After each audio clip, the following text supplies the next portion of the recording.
Overweight and obesity are defined by the World Health Organization as abnormal or excessive fat accumulation that presents a risk to health. A body mass index, BMI, of over 25 is considered to be overweight, while over 30 is considered obese. This issue has grown to epidemic proportions, with over 4 million people dying every year as a result of being overweight or obese in 2017, according to the Global Burden of Disease. Today, Dr. Orlena Kerek will tell us more about this topic. Hi, Dr. Orlena. How are you doing? I am absolutely marvelous. Thank you so much for asking. Okay, so Dr. Orlena, you'll be talking to us about tackling the obesity epidemic. So can you please give us a bit about your background? On the ExpertsConnect podcast, we have thought-provoking conversations with top-performing experts on topics that matter to you. With ExpertsConnect, you'll uncover fascinating facts and gain the necessary skills you'll need to improve all aspects of your life. Yeah, sure. So I trained as a pediatric doctor in the UK, and 10 years ago, I moved to Spain. And I thought I was going to carry on working in pediatrics, but to cut a very long story short, I didn't. I ended up working online, and I started off working with children and picky eaters, and thinking about how can we as parents teach our children healthy eating habits.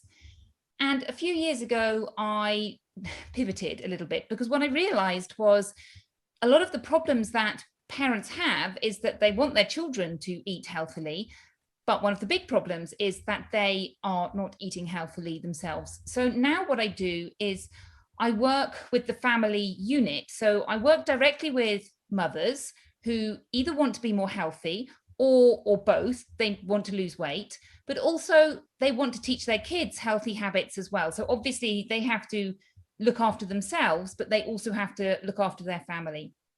So yeah, that's what I do now, and I absolutely love it. Great. So, Orlena, can you tell us what are the most common causes of overweight or obesity? Well, there are simple answers to that question, and there are more complicated answers to that question. The simplest answer that unifies everybody essentially is overeating. So if you think about it, the definition of overeating is eating more than our body needs. So on a really, really simple level, it's just what happens is people they take in more energy than their bodies need. Now, obviously, that's a really, really simplistic version, and there's so many contributing factors, not least the way our society runs now. So, one of the big culprits that I see is the habits that we have as a society. So we're so used to eating lots of sugar, lots of carbohydrate. We're so used to being able to get food at huge convenience. If we want something to eat, we can walk into a shop and pick up a really calorie dense food and eat it immediately. Whereas if you look back to how food used to be, we used to have to go and, farm the food and pick the food and forage for the food. And there was a much bigger delay in this idea of, I want food, how do I get food? Yeah. So there's all sorts of contributing factors, but essentially, well, the good news, I guess, is that we can fix it. And the solutions are relatively easy, and it's all about habits. I'm all about habits. And I think a lot of it is habits in the way that we think, as well as habits in the way that we do things. Interesting. So we'll talk about habits later on, but the research has shown that sugar addiction plays a huge role in obesity. What's your take on this? Yeah, sugar is an interesting subject. And I have to say, again, it goes back to this idea that we've grown up in this culture of carbohydrates. And, you know, when I grew up as a child, it was normal to eat carbohydrates, so sugar being a carbohydrate. But when I say carbohydrates, I mean pasta and bread and all of those other carbohydrates as well. And I remember a few years ago listening to somebody saying, oh, I've given up sugar for an entire year and my family never eats sugar. And I thought, oh my goodness, that's totally unnecessary. You don't need to do that. And now I have changed my view. Now, you don't need to do that. You don't need to give up all sugar. But there is actually no reason why we need added sugar in our diet. Yes, of course, it is delicious and we all love it.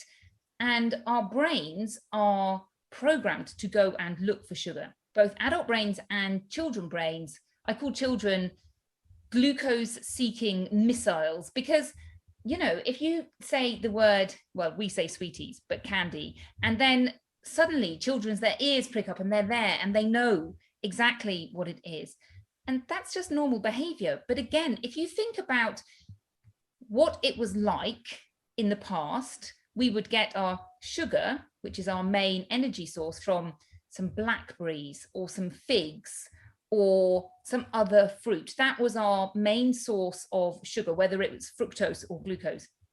Whereas now we just have it all the time. It's so easy to get hold of. So yeah, the bottom line is we don't need sugar in our diets, or we don't need refined sugar in our diet. And it is very easy to get into this habit, both in our minds, but also in our bodies, of I need some quick release glucose. So our bodies get into this habit of going, oh, I feel a little bit hungry, I need to get some sugar. But the reality is that actually what happens when you're hungry and you don't eat? And the answer is your body goes off and goes, oh, I'm going to go and get some internal sugar, because we've got lots of stores of sugar in our body. We're designed so that we can go for days without eating. I'm not suggesting that that's what you do, but we can do that.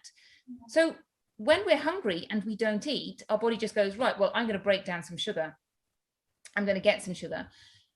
But we have got out of the habit of doing that, and we think, okay, I'm hungry, I need to eat something, and it's not true. So yeah, sugar is a big part of the puzzle. Yeah, it's a huge part of the puzzle, but would you recommend that we remove carbohydrates from our diet or just have them in moderation? Well, so you don't want to remove carbohydrates from your diet, but what I make a distinction between is refined carbohydrates. So what I call white refined carbohydrates. Carbohydrates are our main source of energy, unless you're on the ketogenic diet. And in like normal life, that happens, you know, after you haven't had any food for several days, you start using another pathway, which is called ketogenesis. But if we're eating normally and healthily, we do have carbohydrates, but we want to be getting those carbohydrates from other sources. So vegetables. Most vegetables are carbohydrates. Some of them contain proteins, but they basically all have carbohydrates in them, except they are wrapped up in nice, you know, good nutrients that are good for us. They're wrapped up in fiber. And when we eat vegetables, it doesn't spike our glucose, our blood glucose levels so quickly. So when we eat white refined carbohydrates, suddenly it hits our stomach, it goes into our blood sugar, and our blood sugar levels go zoom up. And that's actually really dangerous for many reasons, partly because it's just dangerous by itself. So I'm sure that you know about diabetes, and that diabetes is a really horrible disease with a long list of complications and nasty things. Well, it's the high sugar levels that cause all those complications. So our bodies then get rid of the high sugar and we put it into our cells, because that's where we want to be using the energy.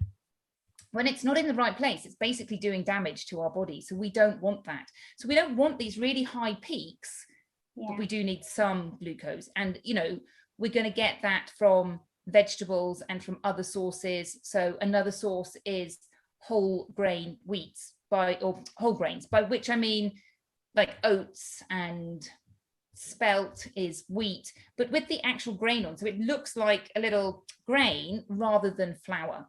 And if you think about the difference between flour, the white refined carbohydrate, and the first product, what's happened is a lot of processing in between that we want our bodies to do. The more work the manufacturers do, the less healthy that food is. Whereas if we pick it up and we are chewing it and we're doing all of the work, then it's much more healthy for us. Interesting insights. Thanks for sharing. Yes, so what are the implications of obesity on our bodies and our overall health? Well, all of them. There's so many implications. Essentially, from a health point of view, I mean, it does depend on how obese you are, but it affects all parts of your body. It essentially shortens your life. So what I like to do is look at the other side, which is, okay, how do I lead a long and healthy life? And how do I lead that life with as much energy as possible, in as much health as I possibly can? And the answer is to eat healthily.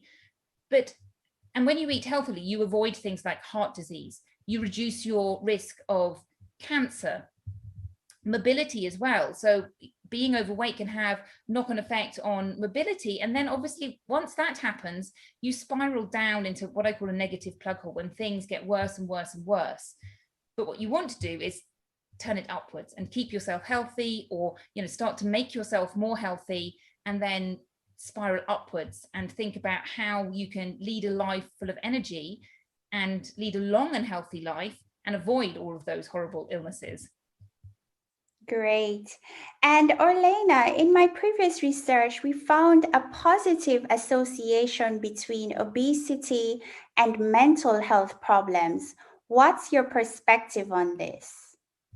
Yeah, it's really interesting, actually. So when I teach people how to lead a long and healthy life, I teach 4 pillars. So I teach healthy eating, exercise and movement, sleep, which is really important, and then emotions and mindset. And I think all 4 of them go together. And that emotional piece is the foundation. And that without that emotional piece, you can't make consistent changes, because your brain is busy telling you things like, I'm a failure, I can't do anything. We're so mean to ourselves all the time. We always have these mean thoughts. And until you can sort out those thoughts of frustration and overwhelm, then you can't make those changes sustainable. So yes, there is a link between the 2 of them, because people feel frustrated. They think, why can't I do this? What's wrong with me? I feel stuck in this way of being, and that just has knock-on effects. Yeah, and another thing, as we talk about the mental health problems, we also found that people who are obese or overweight have a high sense of self-judgment, as well as feeling judgment from others. How do you help? And they also feel very guilty and ashamed about the food that they're eating. And because people are judging them, they also feel very ashamed. So, how do you help people who are obese to reconnect and feel this sense of purpose in their own lives? Yeah, so I think this piece is the self-worth piece. And I see it with the vast majority of the clients that I work with, particularly the ones who want to lose weight. Yeah. And I think the first step is really self-awareness. So, well, the first step to changing anything is self-awareness, because again, it's all about habits. But the problem with habits is that they are things that we do without thinking about them. So it may be a habit in the way that you eat. It may be a habit in the way you exercise. It may be a habit in the way you think and the way you talk to yourself. But because you're doing it without thinking about it, you're not aware of it. So the first step is really to think, okay, I can see myself being mean to myself. So when I work with people, we may, for example, we decide what we're going to do. So let's, for example, say, I'm going to not eat chocolate for 2 weeks. And then they go off and they eat chocolate. And then we say, okay, well, that's a golden learning opportunity. That's sort of failure, because I want you to start having a look and start thinking with curiosity, what has gone on there? And then you can begin to understand. For example, it might be that I'm feeling tired and stressed after work. It might be that, yeah, I can hear this judgmental voice in my head, which is going, you're a failure, you haven't done anything right. So the first step is to really get aware of what is going on, and then you can make steps to change it. And thinking about that, the way I teach things is the way we think about things affects how we feel about things. So there's a circle and it goes thoughts, emotions, actions, and then it goes around again. So you've got your thoughts, you think something, oh my goodness, I'm a failure. That leads you to an emotion of upset, overwhelm, stress. The action is you go to the fridge and you start eating whatever you find in the fridge. And then you have another thought, which is your judgmental thought about yourself, which goes, yeah, I showed you. I knew I was right all along. And you start to go down this negative spiral. And it just goes down and down and down. And gradually what you want to do is turn it around and spiral it upwards. And you can actually make changes in any of those. You can make changes to the way you think. You have to do it in a way that works for you. You can't just magic yourself, oh yes, this is what I believe, but you can do incremental changes in how you think about things.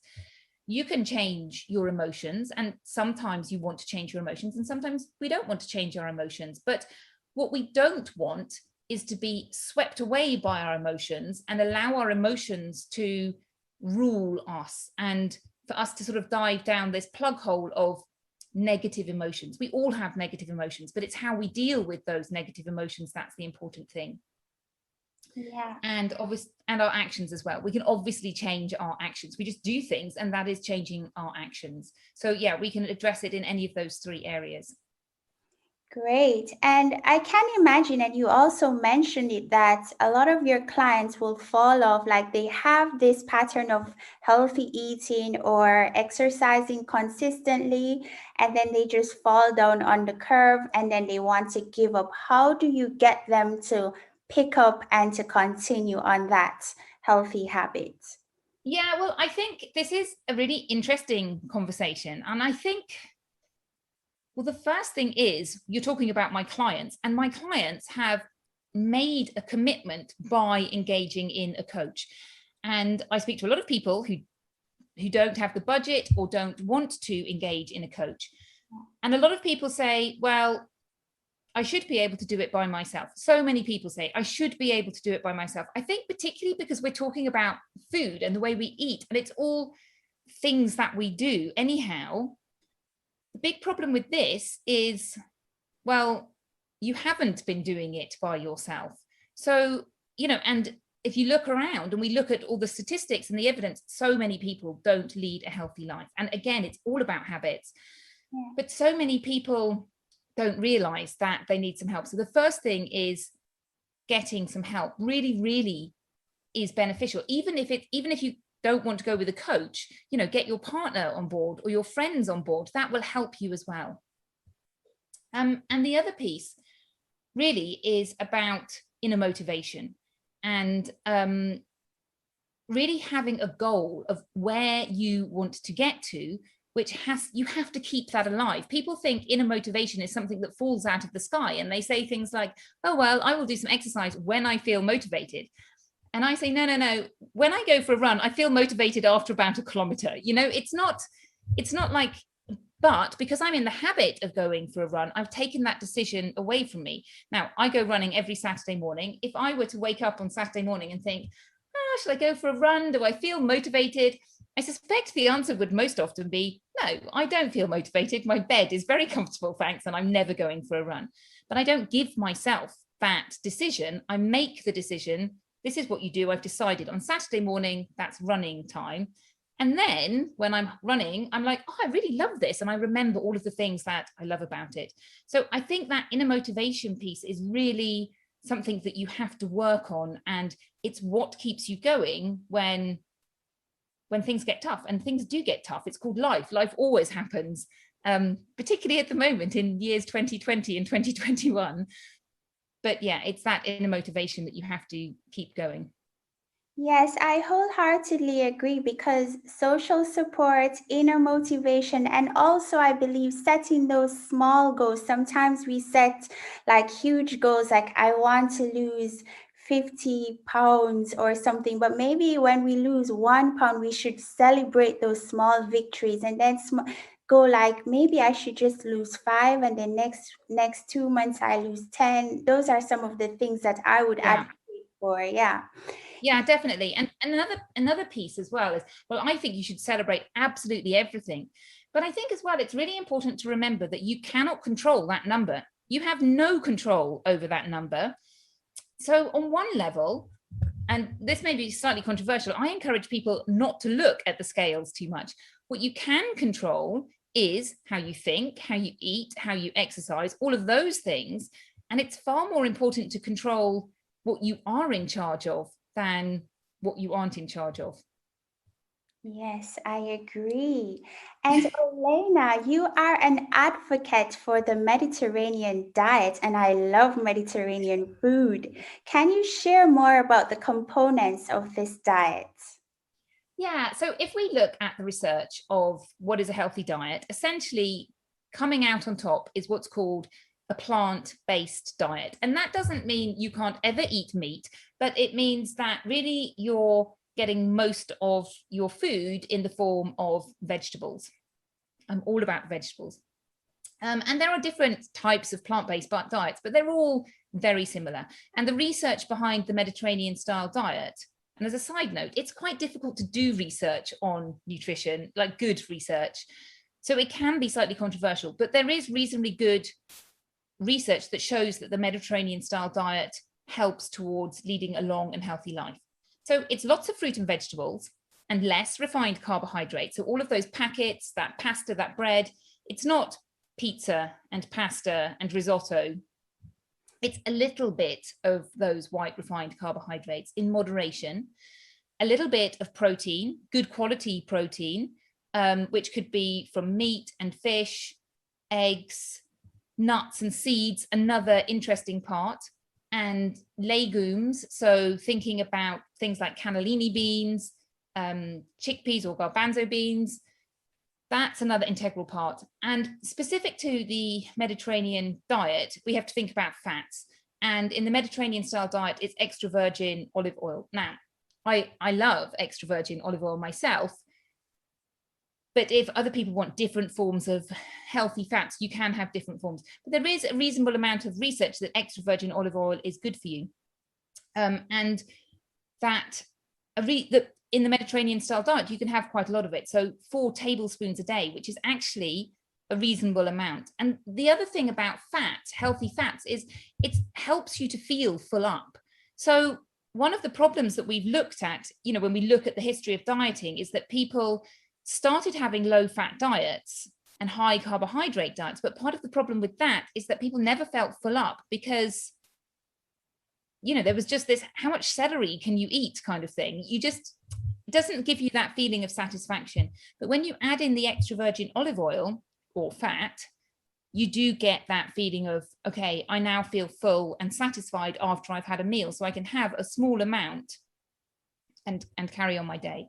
So I love it because I love the Mediterranean style diet because it's simple and easy. And it's not, you can do it with Mediterranean food if you want to, but it doesn't have to be Mediterranean food. You can do it with whatever flavors you want. You can add in whatever spices you want.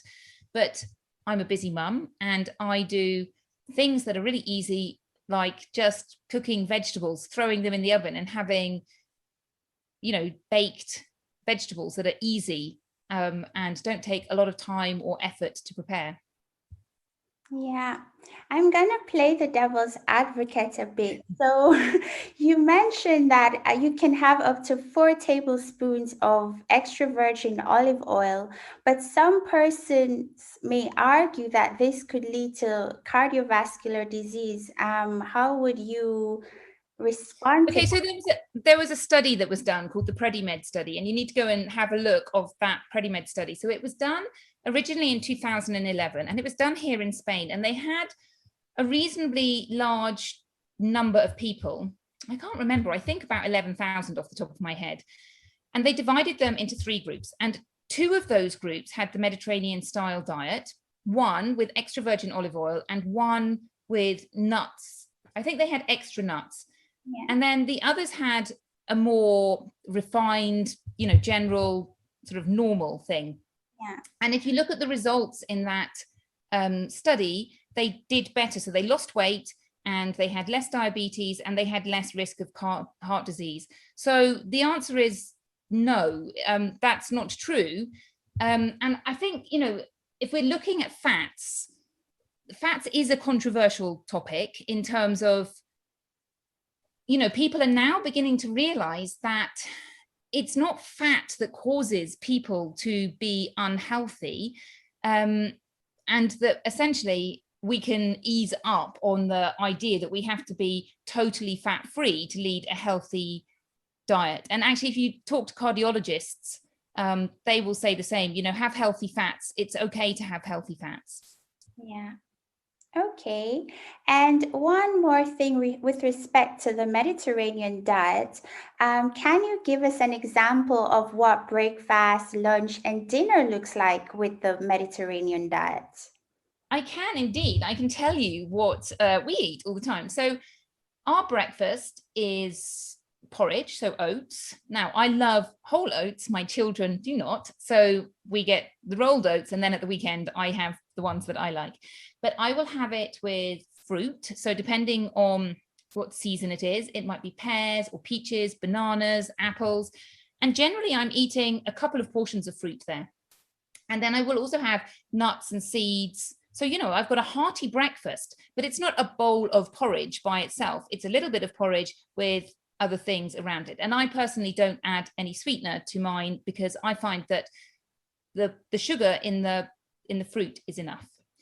So for lunch, my children always ask me, what's for lunch, mummy? And I say, stuff is for lunch.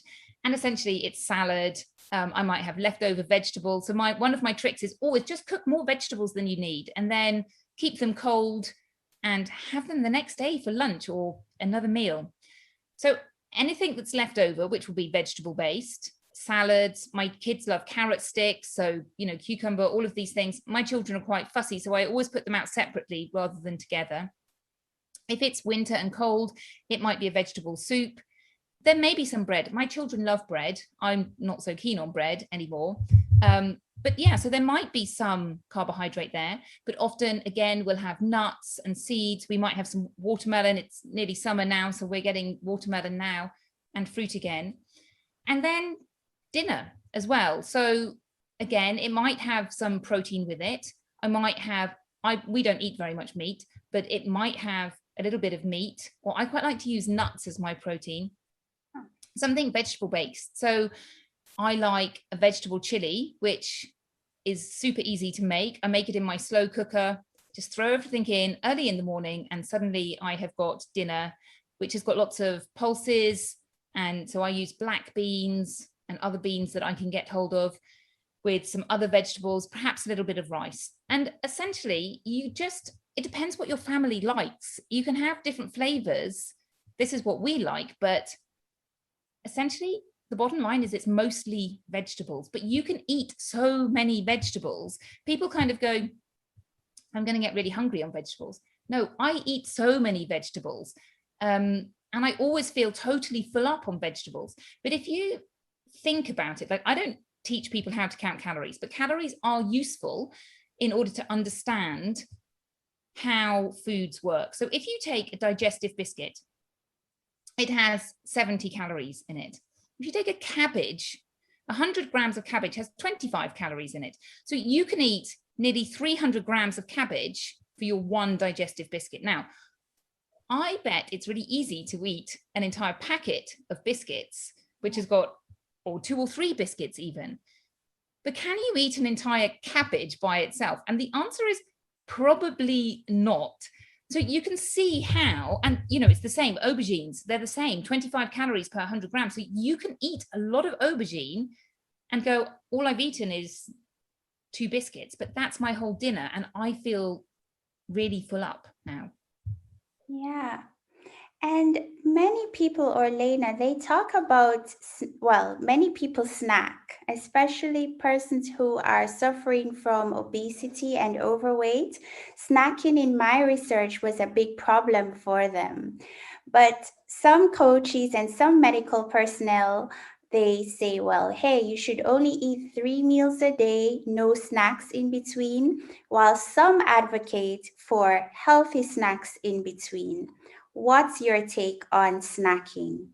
Yeah, that's another really interesting question, actually. And I see this as well. I see governments say you must eat 5 or 6 meals a day. And I'm like, what? There's no research that shows that. And in fact, it's really interesting. According to Tim Spector, who wrote The Diet Myth, in the olden days, we used to have 1 meal a day. And that was fine. That's what worked for us. It's all about habits. It's all about our body knowing when the next meal is coming from. So it's all about habits. Our bodies get used to when we eat. And if you look at people who do intermittent fasting, they just get used to how often they eat. They eat at this particular time. Now, obviously, there's a transition, which is if your body is used to eating all the time, then it's going to be difficult for you to stop.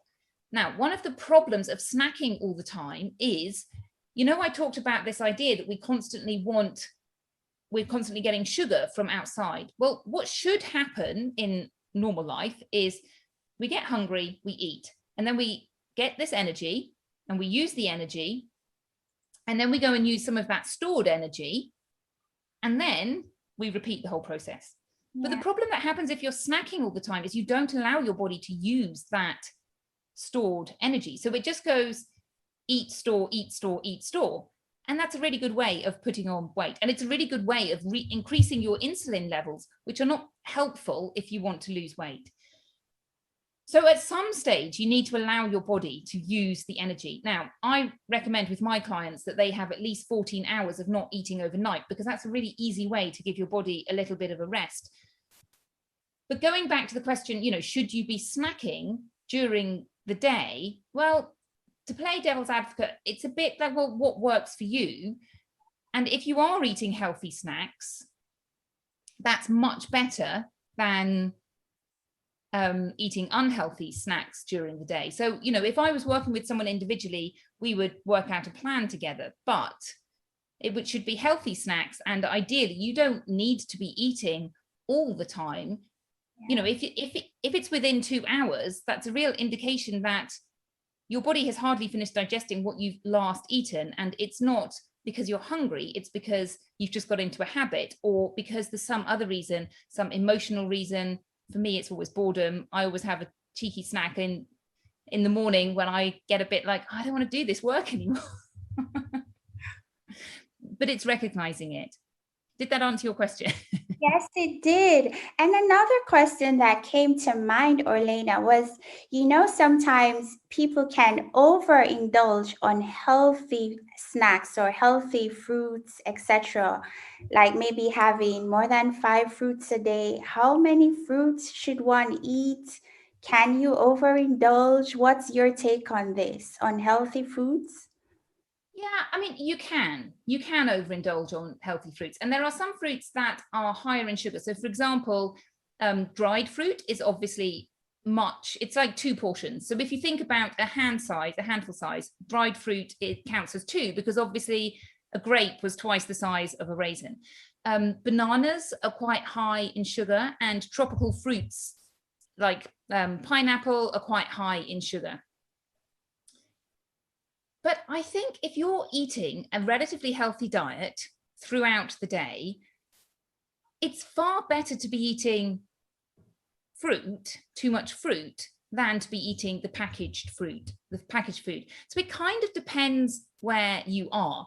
And people say that, and I kind of think, well, either you're eating a healthy diet and a little bit extra fruit is okay, it's not really the end of the world, or you're eating an unhealthy diet, in which case the fruit is better than the packaged food. So I think it's about putting everything into perspective.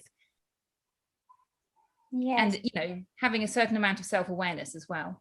Yeah, so self-awareness and probably moderation. If you find that you're overeating, then maybe you should. Well, let me just give myself as an example. Sometimes if I tend to overindulge, then probably the next days I eat less and then I exercise more. Is that the way to go, or what should Well, one be doing in this? yeah, I mean, it kind of depends. It should really be the other way around. So it depends. Number one, if you want to lose weight, then you need to be aware of what you're eating, because if you want to lose weight, you have to give your body a chance to use the energy. Yeah. So at some stage, you have to say, I'm going to allow my body to use that energy. Now, if you don't want to lose weight, so for example, I definitely don't want to lose weight and I'm very active. I swim, I cycle, I run.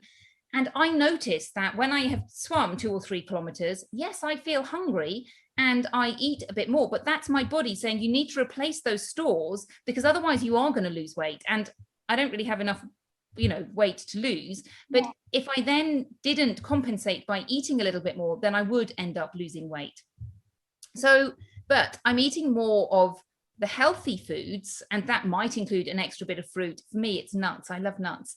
But again, it's about self-awareness and thinking about your body. And the big question is, is your weight stable or not? So, the two different scenes are whether you want to lose weight or if you don't want to lose weight. But I would say you want to be doing the exercise first and then compensating afterwards, rather than eating the food and then feeling guilty and exercising to compensate for that. Yeah, most definitely. Yes, I totally agree with you.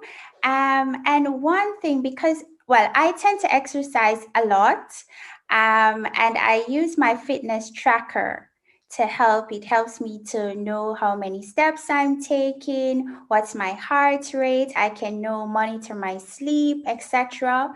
Also, with the phone, I can monitor my emotions, because you mentioned one of the pillars was the emotions, right? So, what's your take on the role of technology in tackling the weight and obesity crisis? I think it's amazing. So I love the step counters or the sports watches. I think everybody should have a sports watch.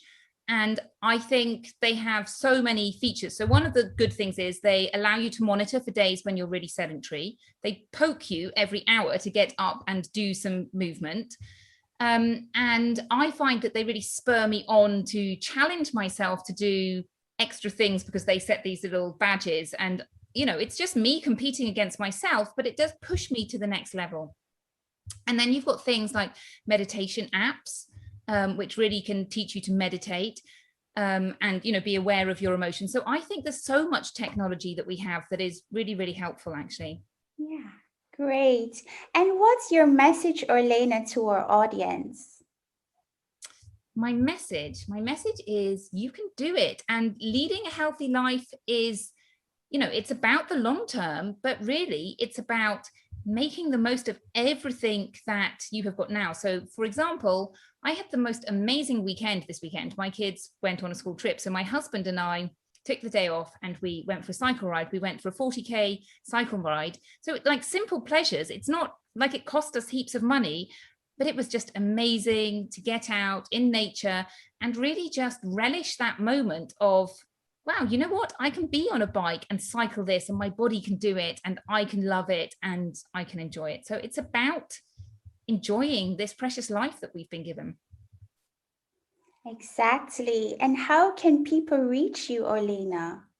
Well, thank you so much for asking. My website is drorlena.com, and I offer people, so if people are interested and think, look, I'm here and I want to make these amazing transformations, but I know that I need some help and they want to chat about that, then I offer what's called a breakthrough session, and people can sign up and chat with me. That's drorlena.com/breakthrough, and it gives you a booking form that you can find out and chat with me.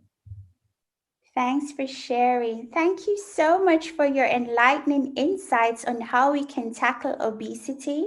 Have a lovely day. Fabulous. Thank you so much for having me. You're welcome. Cheers. Thanks for tuning in on Experts Connect. Please head on over to teachsomebody.com and give us an applause. You may share your comments and ask your questions in the comment section. Please subscribe to us on YouTube, as well as follow us on Spotify, Apple, and Google Podcasts. You can also follow me on Instagram at davis-owusu. Have a lovely rest of the week. Bye.